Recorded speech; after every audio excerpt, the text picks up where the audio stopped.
നമസ്കാരം. റാഫ്റ്റോക്ക് ഫുട്ബോളിലേക്ക് അവർക്കും സ്വാഗതം. ഒരു വർഷത്തേക്ക് കൂടി ലൂക്ക മോഡ്രിച്ചിൻ്റെ കരാർ എക്സ്റ്റെൻഡ് ചെയ്യും എന്നുള്ളതാണ് നേരത്തെയൊക്കെ ഉണ്ടായിരുന്ന ഒരു വാർത്ത. എന്നാൽ ഇപ്പോൾ കാര്യങ്ങളിൽ പെട്ടെന്ന് ട്വിസ്റ്റ് ഉണ്ടാകുന്നു എന്ന സൂചന സ്പാനിഷ് മാധ്യമങ്ങൾ റിപ്പോർട്ട് ചെയ്യുന്നു. ലൂക്ക മോഡ്രിച്ചിൻ്റെ കോൺട്രാക്റ്റ് റയൽ പുതുക്കില്ല. അദ്ദേഹത്തിൻ്റെ അവസാന മത്സരം അദ്ദേഹം കളിക്കാൻ ഒരുങ്ങുന്നു എന്നൊക്കെയാണ് റിപ്പോർട്ടുകൾ. നമ്മൾ നോക്കുകയാണ്. ഈ വാർത്ത കൊടുത്തിരിക്കുന്നത് മിഗ്വൽ ഏഞ്ചൽ ഡയസ് ആണ്. കോപ്പിൻ്റെ ജേർണലിസ്റ്റാണ്, കഥേന കോപ്പിൻ്റെ ജേർണലിസ്റ്റാണ്. അദ്ദേഹം റിപ്പോർട്ട് ചെയ്യുന്നതനുസരിച്ച് റയൽ മാഡ്രിഡ് തീരുമാനിച്ചിട്ടുണ്ട് not to offer Luka Modric renewal. Luka മോഡ്രിച്ചിനൊരു റിനീവൽ ഓഫർ കൊടുക്കേണ്ടതില്ല എന്ന് റയൽ മാഡ്രിഡ് തീരുമാനിച്ചിട്ടുണ്ട്.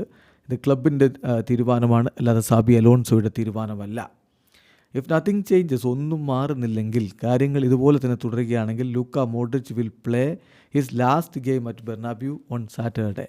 റയലിൻ്റെ അടുത്ത മത്സരം അദ്ദേഹത്തിൻ്റെ ബെർണാബ്യൂവിലെ അവസാന മത്സരമായിരിക്കും എന്നാണ് റിപ്പോർട്ട്. കൂടുതൽ വിവരങ്ങൾ വീണ്ടും പുറത്തേക്ക് വരുന്നുണ്ട്. പക്ഷേ റയൽ മാഡ്രിഡ് ലൂക്ക മോഡ്രിച്ചിൻ്റെ കാര്യത്തിലും ലൂക്കാസ് വാസ്കസിൻ്റെ കാര്യത്തിലും ഈ ആഴ്ച ഒരു അനൗൺസ്മെൻറ്റ് നടത്തില്ല. ആഞ്ചലോട്ടിയുടെ കാര്യം മാത്രമാണ് അവർ അനൗൺസ് ചെയ്യാൻ പോകുന്നത്. അതിൻ്റെ കമ്മ്യൂണിക്കേഷൻ വെള്ളിയാഴ്ച വരും. ഇനിയിപ്പോൾ മോഡ്രിച്ച് ആ കളിക്ക് മുമ്പ്, ശനിയാഴ്ചയിലെ കളിക്ക് മുമ്പ് വല്ലതും അനൗൺസ് ചെയ്യുമോ എന്നുള്ളത് കാത്തിരുന്ന് കാണുകയും ചെയ്യാം എന്നാണ് ഇപ്പോൾ മിഗ്വൽ ഏഞ്ചൽ ഡയസ് റിപ്പോർട്ട് ചെയ്യുന്നത്. എന്തായാലും ഈ വിവരമനുസരിച്ച് ഇതുവരെ ലൂക്ക മോഡ്രിച്ചിന് കോൺട്രാക്റ്റ് എക്സ്റ്റൻഷൻ ഓഫർ റയലിൻ്റെ ഭാഗത്ത് നിന്ന് വന്നിട്ടില്ല. അദ്ദേഹത്തെ ഒഴിവാക്കാൻ അവർ തീരുമാനിച്ചിരിക്കുന്നു. വീഡിയോ അവസാനിക്കുന്ന ഫുട്ബോൾ ലോകത്ത് കൂടുതൽ വിശേഷങ്ങളുമായി റാഫ്റ്റോക്സ് വീഡിയോ എത്താം.